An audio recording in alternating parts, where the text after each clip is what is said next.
right, thank you for taking your time with me today. So let's start with your name or any nickname you go by. Hey, my name is Michael Lopez. Was born and raised here, Albuquerque, July 1st, 95. Yeah. And how old are you? I am 30, about to be 31. Oh wow. And what's your favorite thing about New Mexico? Favorite thing about New Mexico Yeah. is it's home, baby. You know, it's our home. Just not really one thing that's my favorite. Because I've been around the world. You know, I was in the Army 5.5 years. Yeah. So I've seen some pretty cool places. You know, but there's something about New Mexico and Albuquerque that, you know, it's just, you know, it's home. You know what I mean? Yeah. What do you think that something is that makes it stand out from every other state? Well, that's the green chili. No, I'm just kidding. No, honestly, I think it's the culture, and if you really want me to be real with you, it's probably the drugs. Honestly, I'm not trying to, you know what I mean? I'm just being real. Like, Yeah. So let's talk about that. Let's go into like the whole opioid drug epidemic that we got going on out here. What are your thoughts or input on that stuff you see? Your thoughts on it? Just anything of that sort. to be honest, I couldn't hear what the first part because of him. But what was the first part? I'm sorry. So like anything like so we talk a lot about the drug and opioid epidemic coming out here. So what's some input or anything you could let us know about that? The good advice that I would recommend, or that I'll get out right now, is if you ever thought about quitting or think about getting clean, now's the time to do it, because this opioid and fentanyl epidemic is getting bigger and it's not slowing down. And people are dropping like flies. Oh yeah. But not only that, but they're putting new chemicals in it, and these chemicals are very, very dangerous. Like, if you think it couldn't get worse, it's getting a whole lot worse. Yeah. Reason being is because it's easier they can't detect it so easily on the borders and stuff like that. Yeah. But the chemicals they're using are very bad. Have you been to any of the shelters? Yes. I've been to Icarus. But that's not a shelter, but it's a detox setup, or a place to go to get clean. I do recommend Icarus to anybody that is trying to get clean, just because they took very good care of us, me and my wife, and they put you in 3 separate living homes, and when I say homes, I mean mansions, way up there by Santa Ana, kind of. Oh, really? What is that road called on Rio Rancho 528? Anyway, yeah, that's not important, but it's way past, way up there in Santa Fe. But these houses are like 3 separate mansions you live in, and they take care of you. Far away from everything else this way, all the bad stuff. Yeah. And they take care of you, with the medications and with one-on-one. Like whatever your problems are, however you're feeling, they will take care of that, as far as, just be real with them, Yeah. And let them know what's really going on. So with your time out here, what's something you think that's missing? The love, man. The love. Like, times have changed. I know I was born in 95, I really don't know, how the 80s were, you know what I'm saying? But I do, in a sense, because of my parents, and just seeing how times are now, it's changed within the last 5 years, you know what I mean? Yeah. People are, with this opioids out, and shit, people are getting more greedy, more selfish, and nowadays people think respect is given, it's not, it's earned. And Oh yeah. you got to remember that, It's good you say that. We've had another person say that too. Yeah, it's true though, Like, and the best word of advice I got is just treat others the way you want to be treated. You know what I mean? Yeah. And I'm not trying to promote the Bible or anything like that, but the 10 Commandments is pretty much the moral law on how you're supposed to pretty much live your life, Of course, Not just as an individual, but as a group. And if you really just listening, look at those basic 10 Commandments or the moral law, it's simple, and we just make it more harder than it has to be for whatever reason. And it's sad, Like, we don't treat each other like brothers and sisters no more. We treat each other as enemies, But just the way people go about things over here is messed up. It's like the end of times is it's not coming, it's here, It started already. And just try to do what's right. It's never too late to fix who you are or what you do. It's always time, bro, and God is always listening. Yes, sir. You know, and With that being said, what's a lesson you learned? the lesson I've learned, ooh, that's a good one. One good lesson I learned is, you know, integrity, bro. Integrity is probably one of the hardest traits to have as a human. You know, is because, you know, you look in the mirror and you really ask yourself, you know, the person looking back, are you proud of that person looking back at you? You know what I mean? Yeah. Or is it shameful to look back? You know, look at that, look in the mirror. You know what I mean? Because if you can't be real with yourself, you can't be real with anybody. You know what I mean? And if you think no one's looking real, God's always watching, you know? And sooner or later, it's gonna catch up to you if you're a messed up person. You know, if you're a good person though, that it's gonna pay off as well. And just to be patient and, you know, don't change up for nobody, you know what I mean? Be real with yourself and be real with the Lord. Yep. And He'll be real with you. Of course. And He always rewards, you know, integrity. You make His business your business. He makes yours His. Absolutely. Give it all to Him, and He'll take care of it. Of course. Like, there's no other better person to help you than Him, you know? He knows exactly what you want, exactly what you need, and exactly how to fix it. You know what I mean? Just don't make it hard. Just give it all to Him. I'm still learning that, though, too. Of course. Because it's that, I think that prideful human nature to want to help, you know? Do something when it comes to yourself, you know? You don't want anybody else to do it for you, you know? Yeah. You always be like, hey, like, you can help me out, you know, by doing this, but don't do it all for me, you know? I don't know if that's how you guys are, too, but I don't like that when someone does something for me and I'm watching, you know? Yeah. I got to be doing something to help. Just, it's different with the Lord, you know? He wants you to give it all to Him because Of course. He'll take care of you, Yeah. you know? In the ways that you need, that you can't even see yourself, you know? His wisdom is a lot. He'll teach you a lot. Wisdom is priceless, you know? Yep. Wisdom The is something knowledge. that you cannot learn unless you fail. Exactly. That is Something that has to be one thing learned, that yeah. wisdom requires is failure. In order to learn, you know, you got to fail. Yep. So is there anything you're proud of despite your whole situation? Honestly, I'm proud of a lot. You know, when it comes to that, Yeah. I'm honestly proud of myself. To be honest, it's kind of the first time I've ever said that. To be honest, really is the first time I've ever said that. Yeah. Which is surprising. When I think about it. But I'm barely trying to learn how to be best friends with yourself first. You know what I mean? Take care of yourself first, and then you can take care of anybody else. Yeah. But if you can't take care of yourself, you can't take care of nobody. And So- that's one thing that I learned, you know, I'm proud of. Yeah. The thing is my wife. Very proud of my wife. Oh yeah, man. Just came a long ways, and she hasn't given up, and I'm very proud of her for that. She's older than me. She's 2 years older than me, so she is a cradle robber. But you know, she's taught me a lot, and you know, I know I've taught her a lot, and just you know, be proud of yourself because you guys made it another day on this earth. You know, be proud of that. Of course. Have you or what are some goals you got that you're looking forward to as of right now? Ooh, that's a good one. Sobriety. Today we're supposed to, me and my wife, we're gonna start detox today. Yeah. But to be honest, we choked up a little bit. You know, we choked. I'm not gonna lie on wanting to get clean, but I want to make sure I'm doing it because for myself. You know what I mean? I don't want to do it just because my family wants me to do it. You know, or just because this person wants you to do it. You know, you gotta want it for yourself. And finally got to that point where I do want it for myself. It's just picking what place I want to go now. Do you have any experiences out here that like changed your life? Absolutely. Yeah. There's too much to count on one hand. But one major one is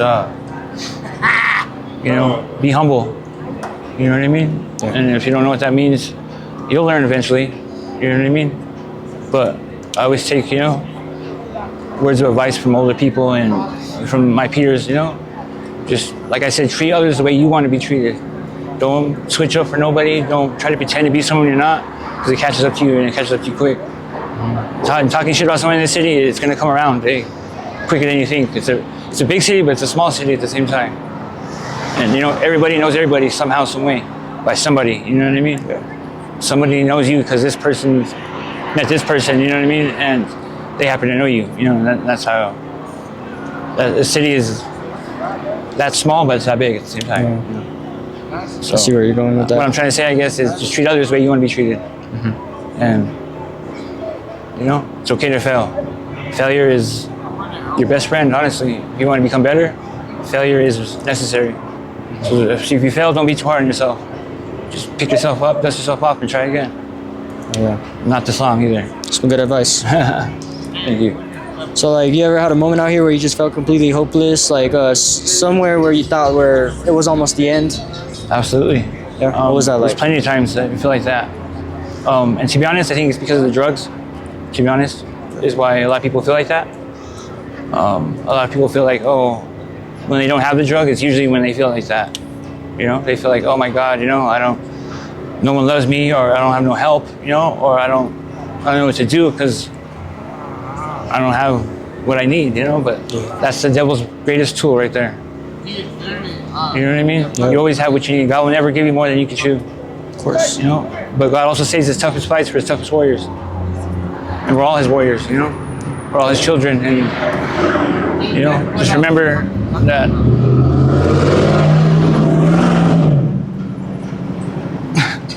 Just remember, don't get a truck like that. I'm just kidding.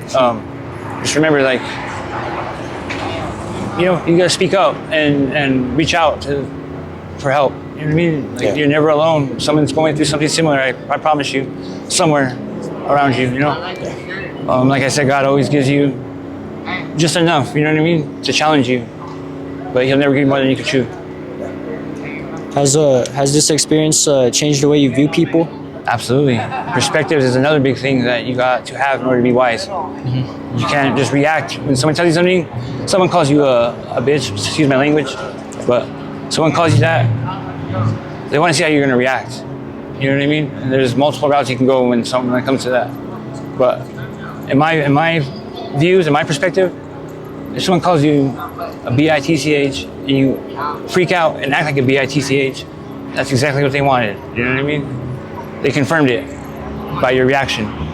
So what I'm trying to say is, when someone says something like that, just take a step back, don't say nothing, and think about, you know what I mean? Think about the situation and look at it from all points of view. You know what I mean? Before you say something or react.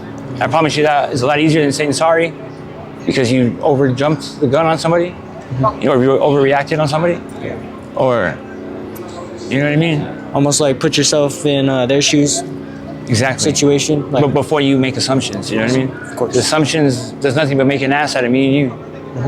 You know what I mean? Assumptions is a big part of failing relationships. Is assumptions and communication. Communication is another big thing that you gotta have in order to make it anywhere in this world. You gotta be straight up with somebody and let them know how you're feeling or what you're thinking, you know, because no one can read minds. Except her sometimes. She freaks me out with that, but I think she has a big head, that's probably why. So she can hear what I'm thinking. Yeah. But just kidding. But communication is something necessary in order to have a good relationship with anybody. What's the biggest challenge people don't see? What's the biggest challenge that what? I'm sorry. What's the biggest challenge people don't see? Ooh, that's a good one. The biggest challenge that people don't see is I think is progression. You know, in order to progress somewhere, you have to want it. You gotta want it for yourself, and you gotta want it as much as you want the drug, or as much as you want the money. That want, you need to apply it to your goals. You know what I mean? Mm-hmm. Your goals should be first priority. You know what I mean? Because you can't have $1 million goals with penny worth ethics. You know what I mean? Yeah. It just won't work. So progression and biggest challenge is just working, honestly. Like, you gotta bust ass. If you want something nice, you gotta work for it. And if you don't work, yeah, you're not gonna get nothing nice, you know? And this is what it is. Because I think if people work, you know, a lot of the stealing problem would stop, or it would minimize, because a lot of people steal shit because they didn't work for it. You know what I mean? So they don't realize how much damage it does to someone that didn't work for it. You know what I mean? Because I don't know about you guys, but when someone steals my shit, I get pissed off. Yeah. Because I worked for that. You know what I mean? Exactly. Because for a while there, I was stealing people's shit, you know, until just one day it hit me. And one day I seen the look on this dude's face when I stole his batteries for his truck. This look on his face, man, was was hurtful. You know, I realized how much it hurt him because he needed those, and I didn't care. I just wanted the next high. Yeah. You know, but when I see his face, you know, it hit me just a weird type of way. You know what I mean? And since then, I haven't touched anybody else's shit. You know what I mean? From then, I've been working on getting my own shit. You know, and it's been a lot different. You appreciate the value of a dollar a lot more when you earn it. You know what I mean? But that shows you still have a lot in your heart. You know what I mean? Because it hurts you. You did that. You know? Right. You didn't walk away and think, whatever. He could go get some new ones. You walked away like, I gave him the money though that I got from recycling him. Yeah. And he was pissed. He wanted to shoot me. Hey, straight up. He had a pistol in his lap and he was getting in his truck when I walked up, come looking for me because he saw me on camera. And you know, as he was wiping his tears off, bro, was when I realized, you know what I mean? Like, damn. You know, I'm just glad I went over there and gave him the money and apologized to him. You know, because I'm pretty sure he would have caught me on the street going back home and he probably would have shot me. You know, and no one's life is worth $16 for car batteries, bro. You know what I mean?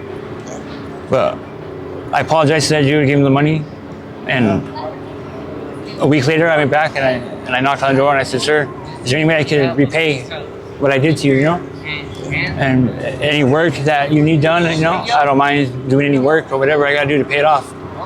And he came out and he shook my hand and he said, "You know, you have a lot of balls, bro, to come back over here and, you know, face me face to face, bro. But you're asking to earn $1 honestly and legitimately." And he respected that, bro. And since then, he's been my boss. You know, going on 4 years now, he's been my boss.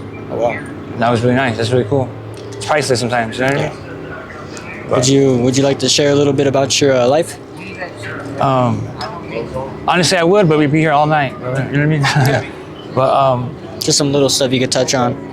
little stuff is I was born and raised here. You know what I mean? I've been in the army, traveled the world. You know what I mean? Wow. I've seen some pretty cool places, met some pretty cool people.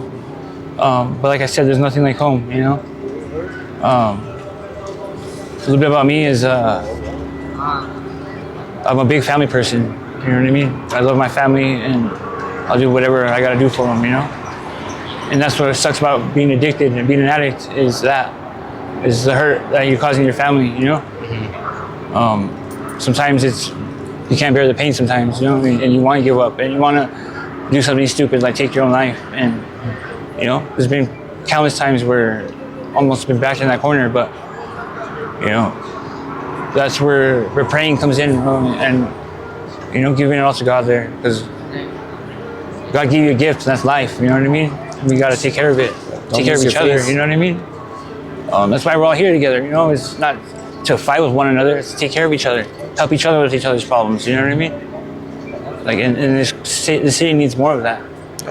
You know, at one point in time, it was really big, like that, really like that. You know, people were helping people out, but nowadays it's this opioid and not just opioid, but any drug now, you know? It's become a drug city, you know? And people put that first before they put their people first, you know? And that needs to stop, bro. So I think with the money that I earned in the Army and the benefits that I have, I want to open up a nonprofit to help, you know, to help people with that and to help my other veterans that are on the street, you know, help them with their, whatever they need help with to get benefits and to get, you know, get paid for their suffering. And there's a lot I want to do, you know, but it's just having the want to do it and, you know, the heart to do it, I guess. But pretty much what I'm saying is take care of each other, you know what I mean? Yeah. Because it's a lot easier to do something together than it is to do it by yourself, I promise you that. The city just needs more of that, you know? Yeah. But with that being said, you know, I love you guys. God bless you guys. And yeah, have a good night. Before we let you go, what would you want the viewers to know about any drug or any opioid addiction that goes misunderstood that you would want them to know that maybe they don't see? All right. I think one of the big ones is it's not worth it no more. You know what I mean? It'll never be like the first high. It'll never be like the first time you did it. You know what I mean? So in that case, you know, have fun if it's still fun for you. But if it's not, get off the hamster wheel. You know what I mean? It's not worth it. get some help, because these places that provide these detox places that they have really do work. You know, you just gotta want it. You know, you just gotta want to get clean. But the detox places will help you with that. And yeah. Well, thank you for your time. And Thank you your guys. name was what? Michael. Michael? Yeah, Michael Lopez. Oh, yeah, thank you, Michael. Hey, God bless you guys. God bless you, man.